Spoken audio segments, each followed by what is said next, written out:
Hi, hello guys. Good morning. Good morning kasi yan. Papunta kami ngayon ng Polo, Washington. Kasi it's a dentist day. Nakakuha ng number yung asawa ko sa dentist sa center.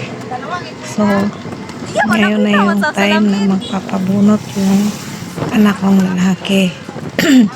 Ay, pasensya na kayo guys sa boses ko. Nagbabara. So, ayun, on the way na kami papuntang New Washington. E-bike is real. May e-bike lang kasi ako ngayon. Kasama ko yung dalawang anak ko.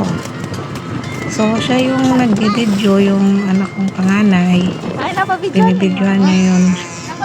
Siya kasi kung kumakanta yan ng titibo-tibo nahihiya siya pag nabibidyohan. Mamaya bibidyohan niya yan pag di niya alam.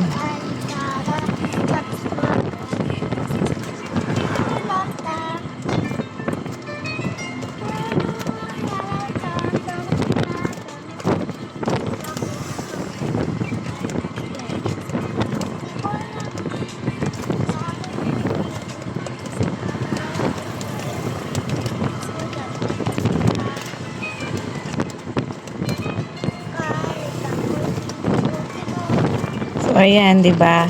Titibo na naman yung paborito naman niyang kanta. Paborito niyang kantahin araw-araw. Okay na yan. Para hindi siya maboard sa biyahe. At mamaya, sana maging okay yung pagpapabunot niya ng ipin niya. Kasi matagal na yung, pero gusto naman niya yung magpapabunot.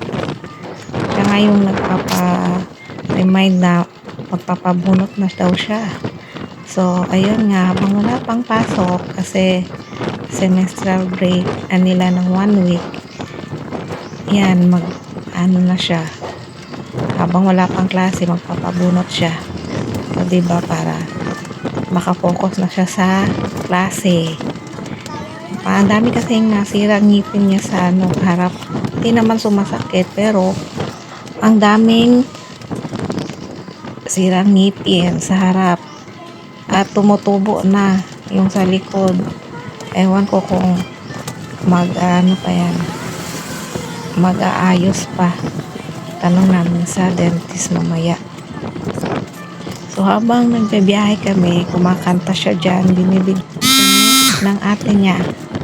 O, diba? Hindi niya alam yung binibigyan kasi ayaw niya yung binibidyohan siya habang kumakanta. Pasensya sa ingay guys.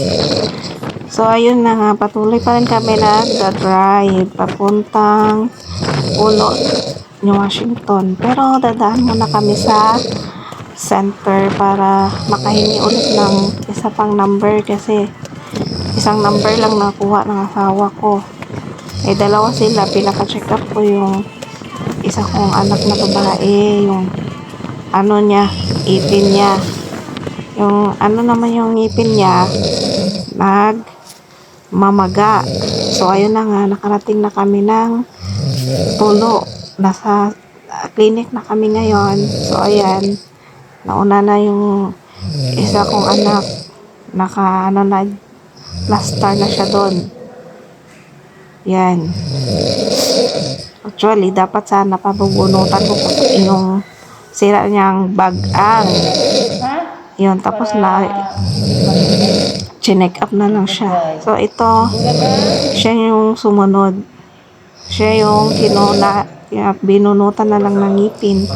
Kasi yung ngipin niya, siga na talaga. At may tumubo na ng permanent teeth. At ang laki pa naman. So, ayan, dahan-dahan ng tinuturukan ng anesthesia yung niya, bagang, yung niya, ilagid para mamanhid mamaya pagkuha ng ngipin.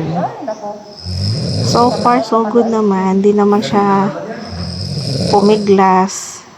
Tinanong ko pa nga siya kung masakit. Sabi niya wala naman daw. Guys, buti na lang kung hindi masakit. Okay naman siguro yung pagtusok hindi masakit. Kasi nung ako yung tinurukan ng ganyang karayom, ang sobrang sakit. At ang dami pang turok. Sa kanya parang wala lang. Buti na lang kamo. Now, okay lang sa kanya. So, yan, habang tinuturukan siya ng anesthesia, nakahawak siya sa akin. Jupiter. Baka, para maramdaman yan, nandyan ako. Yan, tapos na siyang turukan ng anesthesia. Yan, kinukuha na yung ngipin niya. So, nang nakuha na yan, nililinisan na ng dentist yung bibig niya. Sana maging okay yun, okay na.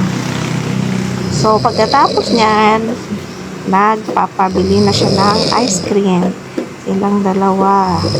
Yan, nagpunta kami dyan sa Spinner Ice Cream. First time namin nagpunta dito. Nakita lang namin yan sa daan na parang may magandang bukas na Spinner Ice Cream na para din sa 7-Eleven. Yan yung ice cream nila. Spinner Ice Cream. Yung kinuha ng anak ko, yung flavor na kinuha na chocolate at yung isa strawberry. Yan. So, okay na. Hindi pa siya yan kumain. Kasi parang namamaga yung bibig. Ayaw niyang kumain. Parang nahihirapan yata siyang kumain kasi maga. Pagkatapos niyan, umuwi na kami. At bumalik na naman ako ng Kalibo kasi pumunta akong apartment, may nag-view. Tapos niya, ng apartment, pumunta ako ng bangko.